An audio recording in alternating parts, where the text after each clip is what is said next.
नमस्कार दोस्तों। आज एक नया वीडियो हम देखेंगे। तो ये जो जापानीज़ लोग हैं ना, उन्हें फ़िश बहुत पसंद है खाने के लिए। तो बात ये हुई कि अब उनकी जो छोटी छोटी होड़ियाँ रहती थी, तो आजू बाजू का फ़िश कलेक्ट करती थी, लेकिन अब इतना फ़िश नहीं मिलता था। अब इसलिए छोटी नौकाएं या थोड़ी सी फिर बड़ी नौकाएं तैयार करके लोग अंदर जाने लगे, समुद्र के अंदर। अब मछलियाँ तो मिल रही ज़्यादा, लेकिन समस्या ये हुई कि वापस आते समय इन बड़ी नौकाओं को, और इतनी दूर जाते हैं और वापस आते हैं तो समय लगता है। और ये जापानी आदमी जो है, शायद सभी लोग जो बचपन से फ़िश खाते हैं, उनको ये समझ में आ जाता था कि ये फ्रेश फ़िश नहीं है। तो फिर ज़्यादा इंटरेस्ट नहीं रहता था उनको फ़िश खाने का। तो जो लोग फ़िश बेचते थे उनका भी नुकसान होता था।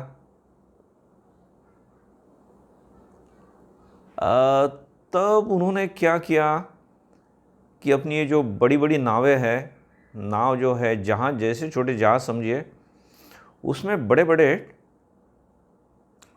टैंक रखे, पानी भरा हुआ। तो बस मछलियाँ पकड़ते थे और उसमें डाल देते थे। तो अब मछली तो ज़िंदा है, तो उनको बड़ा अच्छा लगता था कि बस अब कस्टमर खरीदेंगे तो ये तो फ्रेश है ना, अभी मरी तो नहीं है।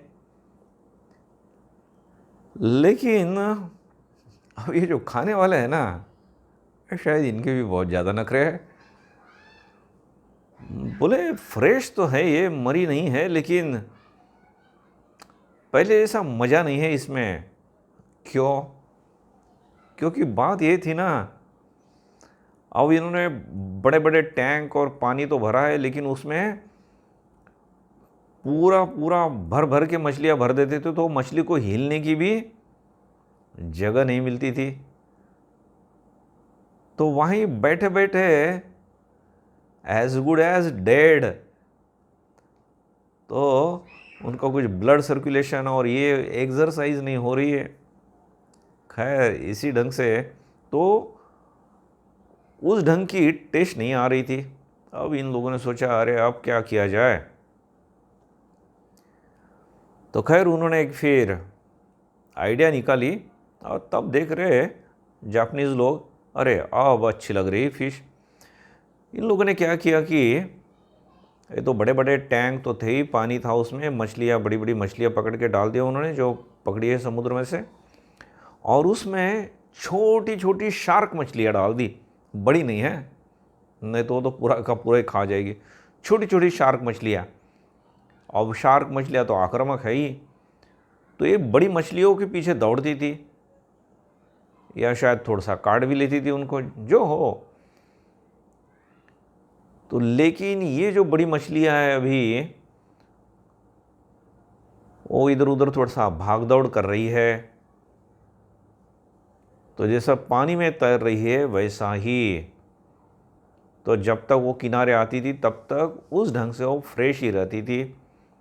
और जो ये नाव वाले हैं, मछली का बिजनेस करने वाले, उनको फिर अब ज़्यादा कीमत मिलने लगी, क्योंकि जापानीज़ लोग अभी मछलियाँ ज़्यादा खरीदने लगे, कि उनको लग रहा था अभी हाँ ये तो फ्रेश मछली है। तो दोस्तों, हमारे जीवन में भी यही, ये जो प्रसंग है, ये जो फिलॉसफी है, हमारे जीवन में भी लागू होती है। So we should embrace challenges. कुछ संकट आते हैं, चैलेंजेस आते हैं, स्ट्रेस आता है, तो हमने चुनौतियों का सामना करना चाहिए। अगर हम चुनौतियों का सामना नहीं करेंगे, या चुनौतियां हमारे जीवन में रहेगी ही नहीं, so then we are as good as dead. Market में, जीवन में हमारी कोई वैल्यू नहीं रहेगी।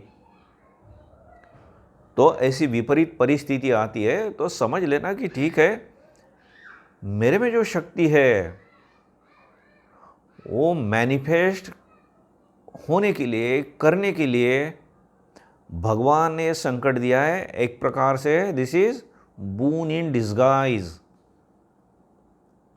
तो निराश नहीं होना। हाँ, ज़्यादा से ज़्यादा भगवान को प्रार्थना कीजिए, भगवान ये संकट तो आया है, कोई बात नहीं, आपकी कृपा से तो उसको हम फेस कर लेंगे।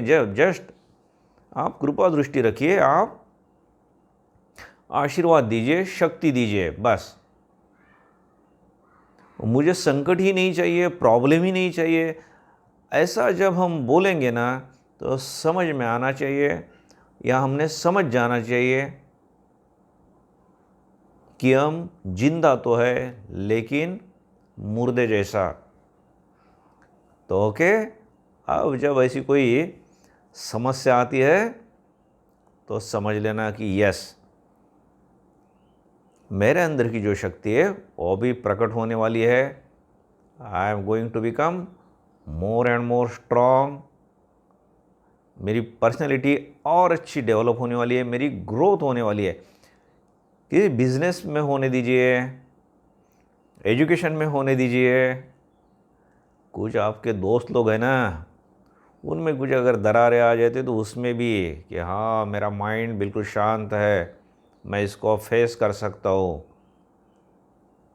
तो ओके, तो बड़ा अच्छा प्रसंग है, इसलिए आपसे शेयर किया। आपको भी अगर ये पसंद आता है तो दूसरों के साथ आप भी शेयर कीजिए, जिससे दूसरे लोग भी लाभान्वित हो। और सब्सक्राइब कीजिए, जिससे ऐसे ही वीडियो आपके पास आते रहे। और हमेशा हंसते रहिए, संकटों का सामना करते रहिए। परमानेंट नहीं है और आप कर सकते हैं। मैं आप सब लोगों के लिए प्रार्थना करता हूँ। धन्यवाद।